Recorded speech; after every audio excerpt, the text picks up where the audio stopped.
I take the floor today to exercise the right of reply in response to the long tirade of Pakistan about situation in the Indian state of Jammu and Kashmir. The worst violation of human rights is terrorism. When practiced as an instrument of state policy, it is a war crime. What my country and other neighbors in our region are facing today is Pakistan's long-standing policy of sponsoring terrorism, the consequences of which have spread well beyond our region. Mr. President, only last week, the international community honored the memory of thousands of innocent victims from around the world who lost their lives not far from here in New York 15 years ago in a most horrifying terror attack. The world has not yet forgotten that the trail of that dastardly attack led all the way to Abbottabad in Pakistan. The land of Takshila, one of the greatest learning centers of ancient times, is now host to the Ivy League of terrorism. It attracts aspirants and apprentices from all over the world. The effect of its toxic curriculum are felt across the globe. It is ironical, therefore, that we have seen today the preaching of human rights and ostensible support for self-determination by a country which has established itself as the global epicenter of terrorism.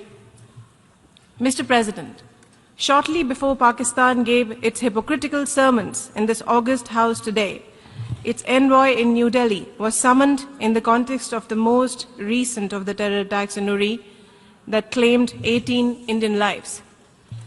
That terrorist attack is a part of a trail of continuous flow of terrorists trained and armed by our neighbor and tasked to carry out terrorist attack in my country. What we see in Pakistan, Mr. President, is a terrorist state which channelizes billions of dollars, much of it diverted from international aid to training, financing, and supporting terrorist groups as militant proxies against its neighbors.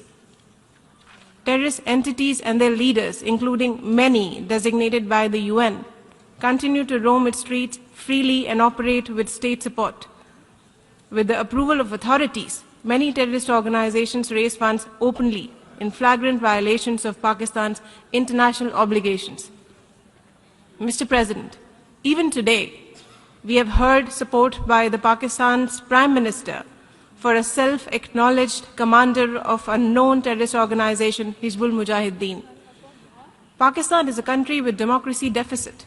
In fact, it practices terrorism on its own people. It extends support to extremist groups, it suppresses minorities and women, and denies basic human rights, including through draconian laws. As a democracy, India is firmly resolved to protect all our citizens from all acts of terrorism in Jammu and Kashmir. We cannot and will not allow terrorism to prevail. Finally, Mr. President, we have heard Pakistan, whose nuclear proliferation record is marked by deception and deceit, talking about restraint, renunciation, and peace. Similar false promises it has made to us, the international community, on terrorism. Perhaps renunciation of lies and self-restraint on threats could be a good place for Pakistan to start.